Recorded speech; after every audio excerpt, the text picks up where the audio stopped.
ओम गणेशाय नमः। ओम नमः शिवाय। मैं निखिल ज्योतिष आचार्य आप सभी का मेरे चैनल पर पुनः स्वागत करता हूं। आशा करता हूं कि आप सभी स्वस्थ होंगे। महादेव की कृपा आप सभी पर सदैव बनी रहे। ये वीडियो धनु यानी कि सेजिटेरियस के लिए अत्यंत विशेष है, क्योंकि यह वीडियो है नवंबर 2024 के मासिक राशिफल के बारे में। कैसा रहेगा नवंबर का महीना धनु के लिए। मेरा जो मासिक राशिफल होता है वो जीवन की प्रमुख और मुख्य चीज़ों पर आधारित होता है, जैसे कि सामान्य विश्लेषण, career, business, income, investment, love life, married life, students और सेहत। और इसके साथ ही वीडियो के अंत में कुछ विशेष उपाय भी बताता हूं, जिसके करने से महीने की सकारात्मकता में वृद्धि अवश्य होती है। यदि आपकी लग्न राशि या चंद्र राशि धनु है, दोनों ही गाइडेंस के लिए इस राशिफल को देख सकते हैं। कहाँ से आप ज़्यादा रिलेट कर पाते हैं, कहाँ से आपको ज़्यादा सटीकता बैठती है, वहाँ से देखिए। टेक्निकली अलग अलग राशिफल नहीं बन सकते कि आप बोलें कि मेरी लग्न राशि धनु है तो अलग बनाइए, चंद्र राशि धनु है तो अलग बनाइए। जहाँ से आपको, जैसा मैंने कहा, रिलेट करता है वहाँ से देखिए। व्यक्तिगत तौर पे मेरा मानना है कि लग्न राशि अगर ज्ञात है, कंफर्म है, वहाँ से देखिए। नहीं पता तो चंद्र राशि से अवश्य इसको देख सकते हैं। शुरू करते हैं सामान्य विश्लेषण के साथ। सबसे पहले लग्न भाव पर नज़र डालते हैं। लग्न भाव पर क्या किसी की दृष्टि रहेगी? नहीं, लग्न भाव पर किसी भी ग्रह की दृष्टि नहीं रहेगी, लेकिन लग्न में एक ग्रह अवश्य आएंगे, शुक्र। ये जो महीना है आपका नवंबर का, ये सभी के लिए जीवन में स्थिरता लेकर आएगा, क्योंकि सितंबर अक्टूबर का महीना ऐसा था जहाँ पे बहुत सारे परिवर्तन हुए, ग्रहण लगे, ग्रह वक्री हुए। सितंबर में ग्रहण लगा था, अक्टूबर में गुरु वक्री हो गए थे जो आपके लग्नेश ही हैं, मंगल नीच के हुए, सूर्य नीच के हुए, तो बहुत कुछ घटा था। ये महीना ऐसा है जहाँ पे केवल 2 ग्रहों का राशि परिवर्तन होगा और चीज़ें स्थिरता का आकार लेंगी। सबसे पहले गोचर से ही स्टार्ट करते हैं, क्योंकि लग्न पर किसी ग्रह का प्रभाव नहीं होगा शुरुआत के 9 दिन। उसके बाद 9 तारीख को शुक्र लग्न भाव में आकर बैठ जाएंगे। शुक्र आपके लाभेश हैं और अपने आप में लक्ष्मी के कारक हैं, यानी कि महीने के शुरुआती भाग में ही, यानी कि 9 तारीख के बाद ही धन प्राप्ति के बहुत सुंदर योग बन रहे हैं। यहाँ से शुक्र सप्तम को देखेंगे, यानी कि बिजनेस में भी लाभ होगा, क्योंकि सप्तम भाव 10वें से 10वां है। अचानक से प्रमोशन के योग भी आपके यहाँ पे बन जाते हैं। शुक्र क्योंकि छठे घर के स्वामी हैं, उनका लग्न में आना, यानी कि कुछ कोर्ट केसेस चल रहे थे उसमें भी सफलता प्राप्त होगी, और उपचय भाव के स्वामी हैं, यानी कि जीवन में एक गति भी प्रदान होगी। तो ओवरऑल देखा जाए ये महीना आपका शुरुआत से ही एक सकारात्मकता लेकर आ रहा है। लग्न पर और किसी ग्रह का प्रभाव नहीं रहेगा, तो लग्नेश की स्थिति पर थोड़ी सी नज़र डाल लेते हैं। लग्नेश यानी कि गुरु वक्री हो गए थे और छठे भाव में अब वो गोचर आपके कर रहे हैं। अभी तो नहीं, मई से ही कर रहे हैं और अभी लंबे टाइम तक करेंगे। लग्नेश का वक्री होना, वो भी छठे घर में, प्रॉब्लम सॉल्विंग कैपेसिटी दिखाता है, यानी कि आपकी प्रॉब्लम्स दूर होना शुरू हो जाएंगी। लेकिन हाँ, स्ट्रेसफुल माहौल बहुत रहेगा, बहुत टेंस्ड माहौल रहेगा, हर चीज़ में स्ट्रेस बढ़ेगा और वो आप अनुभव कर भी रहे होंगे। और मैंने अक्टूबर से पहले भी कहा था कि अपनी सेहत का ध्यान दीजिएगा, क्योंकि लग्नेश का वक्री होना सेहत के लिए अच्छा नहीं होता। और कई धनु लग्न वाले जातकों को सेहत की प्रॉब्लम्स आई होंगी अक्टूबर से, और वो बरकरार रहेगी। जितना अपने खाने पीने पर ध्यान दे सकते हैं, जितना अपने रूटीन पर ध्यान दे सकते हैं, जितना अपने लाइफस्टाइल को सीमित रख सकते हैं, उतना आपके लिए अच्छा रहेगा। और same thing goes for mental health. यहाँ पे एंग्जाइटी वैसे ही धनु को बहुत होती है, सबसे ज़्यादा एंग्जाइटी किसी को होती है तो धनु को ही रहती है, वो लग्न हो धनु या चंद्र राशि धनु हो। तो यहाँ पर एंग्जाइटी भी बढ़ेगी और चिंताएँ भी बढ़ेंगी, तो अपनी चिंताओं पर ध्यान देना है। कार्य क्षेत्र में आगे बढ़ने के बहुत मौके हैं, लेकिन बहुत स्ट्रेसफुल माहौल रहेगा। परिस्थितियाँ थोड़ी सी विपरीत हो सकती हैं, कलीग्स के साथ नहीं मिलेगा, और थोड़ा सा टेंशन और स्ट्रेस कार्य क्षेत्र में आपकी बढ़ती हुई दिख रही है। बाकी ग्रहों की स्थिति पर भी थोड़ी सी नज़र डालते हैं। जो सबसे महत्वपूर्ण चीज़ है वो शनि का मार्गी होना है। शनि आपके तीसरे घर में मार्गी हो जाएंगे और ये होगा 15 तारीख को। और शनि क्योंकि धनेश हैं, तीसरे घर के स्वामी हैं, वक्री चल रहे थे, यानी कि धन कहीं रुका होगा, प्रयासों में कुछ कमी आ रही होगी, लेजीनेस आ गई होगी। लेकिन नवंबर से वो सारी चीज़ें दूर होंगी, लेजीनेस भी दूर होगी, धन भी बढ़ेगा, और जो एफर्ट्स आपके रुक रहे थे या एफर्ट्स में कमी आ रही थी वो भी आपकी अच्छी होगी। मंगल का प्रभाव भी है शनि पर, और मंगल आपके लिए पंचमेश है, अष्टम में बैठे हैं, और यहाँ से मंगल लाभ स्थान को भी देख रहे हैं और धन स्थान को भी देख रहे हैं और धन स्थान के स्वामी को भी देख रहे हैं। तो ये 2, 5, 8, 11 यानी कि पनपरा भाव का, इसको खैर मैं बता चुका हूँ पहले मंगल के गोचर में, लेकिन अचानक से बड़ी धन प्राप्ति का योग आपका यहाँ पर बन जाता है। सूर्य का गोचर भी होगा और सूर्य आपके 12वें घर में आकर बैठ जाएंगे। ये होगा 16 तारीख को। नवमेश हैं, उनका भाग्य स्थान के स्वामी होने के नाते 12वें घर में जाना, यानी कि विदेश से लाभ होगा, विदेश की चीज़ों में लाभ होगा, विदेश जो लोग जाना चाहते हैं उनको लाभ प्राप्त होगा। यहाँ पे वो बुध के साथ हैं, 10वें घर के स्वामी, यानी कि विदेश में जॉब ढूंढ रहे थे, अच्छे योग बनते हैं। सप्तम के स्वामी, यानी कि विदेश से कुछ संबंध रखना चाहते हैं बिजनेस के माध्यम से, कोई पार्टनर ढूंढ रहे हैं, कोई एसोसिएट ढूंढ रहे हैं, कोई फंड ढूंढ रहे हैं, कोई इन्वेस्टर्स ढूंढ रहे हैं, अपने बिजनेस को विदेश में एक्सपेंड करना चाहते हैं। सारी ही चीज़ों के लिए महीना आपका बहुत अच्छा है। लेकिन सूर्य 12वें घर में है, लग्नेश छठे में है जो रोग स्थान है और वक्री है। सेहत को लेकर बहुत ध्यान देने की आवश्यकता है, क्योंकि सेहत पर एक नेगेटिव प्रभाव यहाँ पर मुझे होता हुआ दिख रहा है। बुध वक्री होंगे एकदम महीने के अंत में, तो ध्यान दीजिएगा, क्योंकि बुध आपके 10वें घर के स्वामी हैं और उन पर वक्री ग्रह की एक दृष्टि है जो भले ही लग्नेश है। तो यहाँ पे एकदम महीने के अंत में जॉब जाने के योग भी बन जाते हैं। जिनके कार्य क्षेत्र में थोड़ी दिक्कतें चल रही हैं उनको महीने के अंत में ध्यान देना है, क्योंकि 10वें घर के स्वामी वक्री हो रहे हैं और जो 10वें घर के स्वामी हैं वो आपके बाधकेश भी हैं, तो ध्यान दीजिएगा। विशेष प्रेडिक्शंस, कई बदलाव आते हुए दिख रहे हैं, उनको हैंडल कर पाएंगे।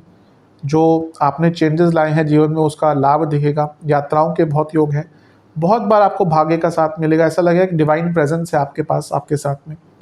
अपनी चीज़ों पर मास्टरी होती हुई दिख रही है, अपने स्किल्स पर मास्टरी होती हुई दिख रही है और एक स्थिरता जीवन में आती हुई दिख रही है, एक सकारात्मकता का अनुभव होगा और कुछ धार्मिक कार्य भी आपके हाथों इस महीने हो सकते हैं।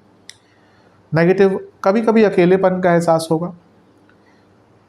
कई चीज़ों की शुरुआत करना चाह रहे हैं, वहाँ पे तकलीफ होगी, क्योंकि आपको अपने पूरे दृष्टिकोण को बदलना पड़ेगा, जो आपके लिए थोड़ा सा अनकंफर्टेबल हो सकता है और सरकार से और अथॉरिटीज से थोड़ी सी प्रॉब्लम्स आपको हो सकती है इस महीने। लेकिन ओवरऑल तो देखा जाए महीना आपका अच्छा ही दिख रहा है। चलते हैं करियर की तरफ। करियर के लिए महीना ठीक है।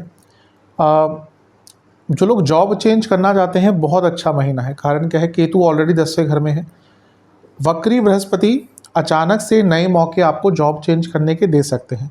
स्पेशली जो लोग अपने ना केवल जॉब चेंज करना चाह रहे थे, अपनी प्रोफाइल भी थोड़ी सी अलग करना चाह रहे थे, उनके लिए यहाँ पे बृहस्पति बहुत अच्छा रिजल्ट देंगे, या फिर ये जो जोड़ी बन रही है। लग्न में शुक्र आ जाएंगे, ये भी अच्छा है। कारण क्या है कि शुक्र क्या है, वो अर्थ त्रिकोण के स्वामी ही हैं और लाभेश भी हैं, तो उनका भी लग्न में आना यानी कि अंकित कर रहा है कि कार्य क्षेत्र में पैसा बढ़ेगा। और शुक्र सप्तम को देख रहे हैं, यानी कि प्रमोशन के योग भी बन जाते हैं, क्योंकि लाभ स्थान के स्वामी सप्तम को देख रहे हैं, यानी कि सप्तम क्या हुआ, प्रमोशन का भाव, 10वें से 10वां। तो ये महीना एक प्रकार से आपके लिए अच्छा ही दिख रहा है। जो आपके 10वें घर के स्वामी हैं उनकी युति सूर्य के साथ हो जाएगी और ये कर्म भाव और धर्म भाव का योग हो गया, या फिर कहीं कर्म भाग और भाग्य स्थान के स्वामियों का योग 12वें घर में हो गया। ये भी जॉब चेंज के लिए अंकित कर रहे हैं, क्योंकि 12वें घर में बैठे हैं दोनों।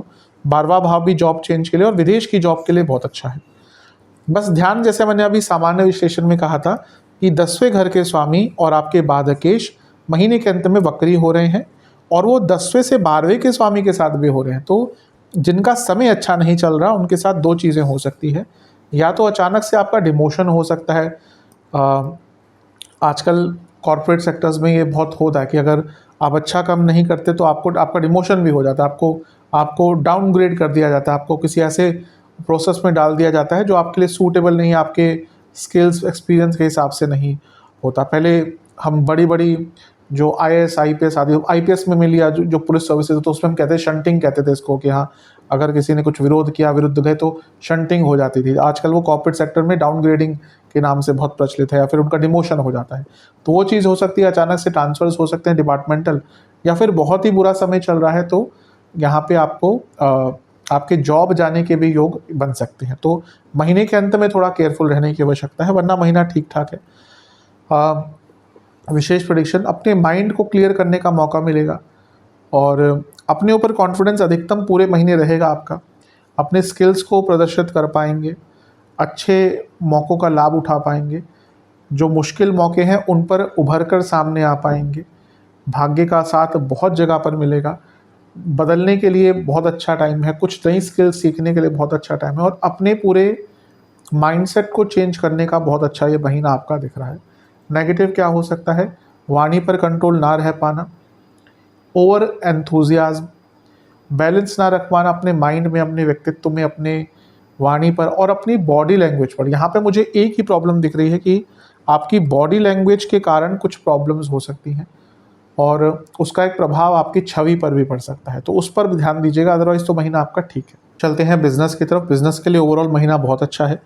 सबसे पहले देखें तो लग्न में शुक्र जैसे ही आएंगे उनका प्रभाव सप्तम पर पड़ेगा। सप्तम बिजनेस का भाव है, शुक्र कारक है लक्ष्मी के और लाभ स्थान के स्वामी हैं, तो ये अच्छा है। लेकिन हाँ, शुक्र सप्तम से 12वें के स्वामी भी हैं, तो थोड़े खर्चे भी ज़्यादा होंगे, लेकिन ओवरऑल महीना ठीक ही है।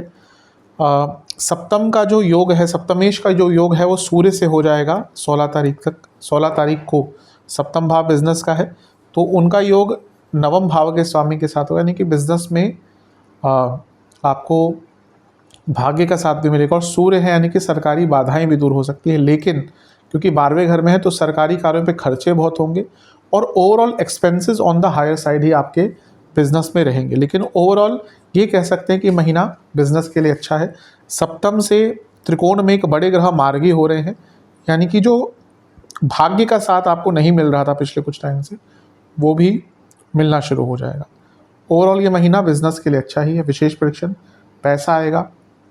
अभी जैसे मैंने कहा सरकारी बाधाएं दूर होंगी, ठीक है, हो सकता है उस पर पैसा ज़्यादा लगे। कभी कभी होता है सरकारी काम अटकते हैं तो कभी किसी की जान पहचान भी निकालनी पड़ती है, बहुत चीज़ें होती हैं, तो पैसे भी थोड़े से ज़्यादा खर्च होते हुए दिख रहे हैं। लेकिन कोई कार्य जो आपका अटक रहा था सरकारी, वो पूर्ण भी होता हुआ दिख रहा है। भद्रता दिख रही है, शुभता दिख रही है, बहुत अच्छे काम कर पाएंगे, दुश्मनों पर हावी रह पाएंगे। लक्ष्मी आपके घर आते हुए दिख ही रही है और एक प्रकार से बहुत तेज़ गति से बिजनेस आपका अपलिफ्ट होगा। बस क्योंकि सप्तमेश वक्री हो रहे हैं महीने के अंत में, तो महीने के अंत में कोई रिस्क नहीं लेना, कोई ऐसा कार्य नहीं पकड़ना जिसके बारे में आपको श्योरिटी नहीं है, और महीने के अंत में थोड़ा नुकसान भी हो सकता है, इसलिए केयरफुल रहना है। विशेष प्रेडिक्शन, जल्दबाजी नहीं, शॉर्टकट्स नहीं, धन का संचय करना है, फालतू खर्चों से बचना है और जहाँ पर क्लैरिटी नहीं है वहाँ पर कदम नहीं रखना है। चलते हैं इनकम, इन्वेस्टमेंट और एक्सपेंसेस की तरफ। जहाँ तक इनकम की बात है, महीना ठीक है। जैसा मैंने कहा शुक्र ही लग्न में आ रहे हैं तो पैसा तो आएगा ही। ठीक है, महीना धन के हिसाब से आपके धनेश भी मार्गी हो जाएंगे, तो जो अटक रहे थे पैसे वो भी आने की उम्मीद है। इन्वेस्टमेंट में बहुत बच के रहेगा इस महीने, इन्वेस्टमेंट के लिए महीना अच्छा नहीं है, बल्कि पूरा ही महीना मैं कहूँगा बहुत अच्छा नहीं दिख रहा है इन्वेस्टमेंट के पर्पज़ से। बहुत जल्दबाजी में भी इन्वेस्टमेंट नहीं करना और रिस्क मत लीजिएगा, मतलब कि ज़्यादा अच्छा महीना ओवरऑल अगर मैं कहूँ इन्वेस्टमेंट के हिसाब से नहीं है। खर्चे तो बढ़ेंगे आपके, काफ़ी बढ़ेंगे, क्योंकि 12वें घर में ही 2 ग्रह पहले रहेंगे, फिर सूर्य भी आ जाएंगे, तो खर्चे अत्यधिक होने वाले हैं इस महीने, अत्यधिक खर्चे। ऐसा लग रहा है सोशल इवेंट्स बहुत होंगे, पार्टीज़ बहुत होंगी, शादियाँ बहुत होंगी, बर्थडे पार्टीज़ बहुत होंगी। अचानक से महीने के शुरुआती भाग में ही आप देखिएगा ना, अनिश्चित खर्चे, अप्रत्याशित खर्चे आपके लिए आ जाएंगे जिनके लिए आप तैयार नहीं थे। घर में किसी की तबीयत भी खराब होती हुई दिख रही है, दवाइयों पर, डॉक्टर्स के फीस पर और खर्चों, इन सब मेडिकल प्रोसीजर्स पर खर्चा होता हुआ दिख रहा है। घर के सौंदर्यकरण पर खर्चा होगा, जिनके लीगल केसेस चल रहे हैं उनको बहुत खर्चा होगा उनके लिए। और इसके साथ ही ओवरऑल ऐसा लग रहा है कि पूरे लाइफस्टाइल को थोड़ा सा इम्प्रूव करने की तरफ जा रहे हैं आप, और उसके लिए तो ऑब्वियसली खर्चा होता ही है। तो ये महीना, हाँ, विद्युत उपकरणों पर, यानी कि जो आपके इलेक्ट्रिकल इक्विपमेंट्स हैं उसके ख़राब होने के कारण भी बहुत बड़े खर्चे हों। चलते हैं लव एंड रिलेशनशिप की तरफ। सबसे पहले नो कॉन्टैक्ट सिचुएशन, पूरी की पूरी संभावना है कि इस महीने चीज़ें ठीक हो सकती हैं। योग भी अच्छे हैं, भाग्य का भी साथ मिलेगा और आपके अंदर एक पॉजिटिविटी रहेगी, और जो ऑपोजिट पार्टी है उनके अंदर भी थोड़ा सा वो मन होगा कि हाँ चीज़ें स्टार्ट करनी है दोबारा, या फिर एटलीस्ट थोड़ा आगे बढ़ना है दोबारा, तो अच्छा है। नए रिलेशनशिप की संभावना नहीं है। जो लोग ऑलरेडी रिलेशनशिप में, उनके लिए अनिश्चितता भरा पूरा महीना रहेगा। पंचमेश अष्टम में चले गए, वो भी नीच के हो गए। प्रॉब्लम तो अक्टूबर से ही स्टार्ट हो गई होगी। शनि की दृष्टि है, शनि मार्गी हो रहे हैं, तो हाँ थोड़ी स्थिरता आएगी, लेकिन फिर भी ये महीना मंगल के अष्टम में जाने के कारण प्रॉब्लम्स बढ़ेंगी। दूसरी क्या बात है कि शुक्र जो है वो आपके लग्न भाव में आ जाएंगे। ठीक है, इसका भी कोई रिलेशनशिप पर कोई ऐसा बुरा प्रभाव तो नहीं पड़ता कि हम कहें कि शुक्र लग्न में आए तो बुरा प्रभाव एक हो जाएगा। लेकिन अगर हम देखें तो जो लग्नेश हैं और शुक्र, उनके बीच में यहाँ पर राशि परिवर्तन हो रहा है। अब शुक्र क्योंकि रिलेशनशिप के कारक हैं, और ये जो राशि परिवर्तन हो रहा है ये 6 और लग्न में हो रहा है, यानी कि ना बिना किसी बात के भी लड़ाई झगड़े होने शुरू हो जाएंगे। तो मंगल के अष्टम में होने के कारण और परिवर्तन योग परिवर्तन योग ऐसा नहीं कि सारे ही अच्छे होते हैं। अगर लग्न और 12वें में अगर परिवर्तन योग बन गया तो अच्छा नहीं होगा। उसी प्रकार से अगर लग्न और 6ठे में परिवर्तन योग बन गया तो अच्छा नहीं होता, लड़ाई झगड़े बड़ी मात्रा में होंगे। हाँ, शुक्र है तो इंटीमेसी, फिजिकल चीज़ें जो हैं वो सब ठीक रहेंगी, लेकिन लड़ाई झगड़े तो काफ़ी आपके होने वाले हैं। विशेष प्रेडिक्शन, स्ट्रेस बहुत रहेगा, डिले चीज़ें बहुत होंगी, कभी कभी बातचीत करने का मन नहीं करेगा, चीज़ें शेयर नहीं कर पाएंगे, लेजीनेस दिख रही है दोनों ही पार्टनर्स की तरफ से, और मन में डाउट बहुत रहेगा। ये महीना ऐसा है ना जो सबसे ज़्यादा चीज़ तंग करेगी ना वो डाउट है। कई चीज़ों को लेकर डाउट क्रिएट होगा मन में और फिर उसका एक बुरा प्रभाव अंततः आपके जीवन पर पड़ सकता है। तो थोड़ा मिश्रित ही महीना दिख रहा है। चलते हैं वैवाहिक जीवन की तरफ। वैवाहिक जीवन तो बहुत अच्छा नहीं दिख रहा। एक तो मंगल दोष बन गया है, ठीक है, और ये मंगल दोष बहुत लंबे टाइम तक रहेगा। मंगल यहाँ पर जनवरी तक है, नवंबर, दिसंबर, जनवरी, और नीच के मंगल हैं, वक्री भी होने वाले हैं। दिसंबर में वक्री हो जाएंगे तो दिसंबर में तो और भी प्रॉब्लम क्रिएट करेंगे, लेकिन अब ये नवंबर की ही बात करते हैं। दूसरा सप्तमेश कहाँ है? अपने से 6ठे में और लग्न से 12वें में। दो चीज़ें अंकित कर रहे हैं, लड़ाई झगड़े बहुत होंगे और आपके पति या पत्नी की तबीयत भी यहाँ पर ख़राब हो सकती है। एकमात्र चीज़ है जो बचाएगी मैरिड लाइफ को, वो है शुक्र, क्योंकि शुक्र आपके लग्न भाव में आकर विराजमान हो जाएंगे और लग्न भाव में उनका आना यानी कि एक प्रकार से चीज़ों को ठीक करने का प्रयास वो करेंगे। शुक्र है रोमांस के कारक हैं, पैशन के कारक है, वैवाहिक जीवन के कारक हैं, तो अवश्य चीज़ें ठीक करने में मदद करेंगे आपको। लेकिन बाकी जो प्रभाव है ना बहुत स्ट्रॉन्ग है। अच्छा, सूर्य भी यहाँ पर बुध के साथ आ जाएंगे, तो सूर्य भी जब सप्तम या सप्तमेश के साथ होते हैं ना तो विच्छेदीकरण का काम करते हैं, दूर करने का काम करते हैं। इसलिए महीना वैवाहिक जीवन के लिए बिल्कुल भी ईजी नहीं रहेगा, प्रॉब्लम्स काफ़ी रहने वाली हैं। विशेष प्रेडिक्शंस, जितना फ्लेक्सिबल रह सकते हैं उतना अच्छा है। कभी कभी मैरिड लाइफ एकदम बर्डन की तरह लगेगी, तो वहाँ पे कोई रिएक्शन मत दीजिएगा, कोई डिसीजन मत लीजिएगा। चीज़ों को ठीक करने का प्रयत्न करना पड़ेगा, बदलाव अपने अंदर भी लाने पड़ेंगे। और कई ऐसे भी लोग हैं ना जो आप दोनों के बीच में लड़ाई झगड़ा करवाते हैं जानबूझकर, उन पर भी थोड़ा सा आपको नियंत्रण रखना पड़ेगा। अचानक से कोई निर्णय नहीं लेना, अचानक से आरोपीकरण नहीं करने, अचानक से गंदी भाषा, गलत भाषा का उपयोग नहीं करना। वैसे तो कभी भी नहीं करना चाहिए, लेकिन यहाँ पर हो सकता है कभी अचानक से आपकी वाणी में ना एक कटुता ही नहीं कहूँगा, एक दरिद्रता दिख रही है, जो आप कुछ ऐसी चीज़ें बोल देंगे ना जो बुरा प्रभाव लेकर आ सकती है। और इसके साथ ही इन लॉस के कारण भी इस महीने और फाइनेंशियल मैटर्स पर भी इस महीने बहुत झगड़े होने वाले हैं। चलते हैं स्टूडेंट्स की तरफ। एग्ज़ाम्स के लिए तो महीना आपका बहुत ही अच्छा दिख रहा है।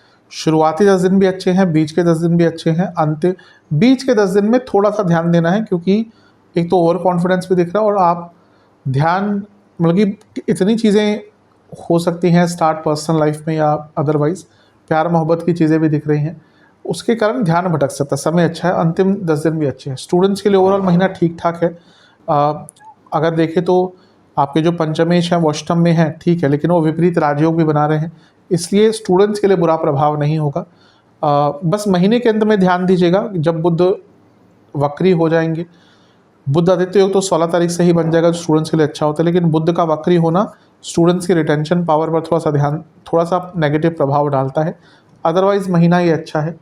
6ठे घर में गुरु का वक्री होना भी कॉम्पिटिटिव एग्जाम्स के लिए बहुत अच्छा होता है, तो ठीक है। और शनि भी मार्गी होकर देखेंगे अब 15 तारीख के बाद से, यानी कि स्टूडेंट्स के जो कार्य अटक रहे थे वो भी पूर्ण होंगे, तो महीना अच्छा है। विशेष प्रेडिक्शन, आप अपनी संगत पर ध्यान दीजिए। कुछ आपके साथ लोग हैं जो आपका फ़ायदा उठाते हैं और आपको आगे बढ़ने से रोक रहे हैं।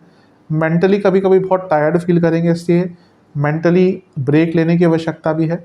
यात्राओं के भी योग बन रहे हैं, हो सकता है आपका कोई एग्ज़ाम हो जिसके लिए यात्रा करनी पड़े, तो अपने पूरे जीवन को प्लान्ड वे में आगे बढ़ेगा। कंपेयर कीजिए कि बाकी जो लोग हैं वो किस प्रकार से उन्होंने अच्छा किया, या आसपास के जो बच्चे हैं वो किस प्रकार से अच्छा कर रहे हैं, इस पर भी ध्यान दीजिए। कंपैरिजंस कभी कभी अच्छे प्रभाव भी देते हैं और यहाँ पे कंपैरिजंस अनिवार्य दिख रहे हैं आपके लिए। और गुस्से से बचिएगा, यहाँ पे ना इस महीने गुस्सा आपके अंदर बहुत रहेगा, थोड़ा सा विद्रोही स्वभाव दिख रहा है आपका, रिबेलियस और उसका एक बुरा प्रभाव पड़ सकता है। कोई भी जैसे विद्रोह हो रहा है उसका हिस्सा मत बनिएगा, उसका एक बुरा प्रभाव आपके ऊपर पड़ सकता है। ओवरऑल महीना विद्यार्थियों के लिए ठीक ही है। सेहत की तरफ चलते हैं। सेहत की जहाँ तक बात है, इस महीने जिनको डायबिटीज़ है, जिनको स्किन डिसऑर्डर्स रहते हैं, कोलाइटिस की प्रॉब्लम है, डाइजेस्टिव प्रॉब्लम बहुत रहती है, इंटेस्टाइन से जुड़ी प्रॉब्लम है, गॉल ब्लैडर की दिक्कत है, प्रोस्टेट और यूट्रस, पुरुषों में प्रोस्टेट, महिलाओं में यूट्रस, इनकी दिक्कत जिनको है उनको ज़्यादा परेशानी होगी।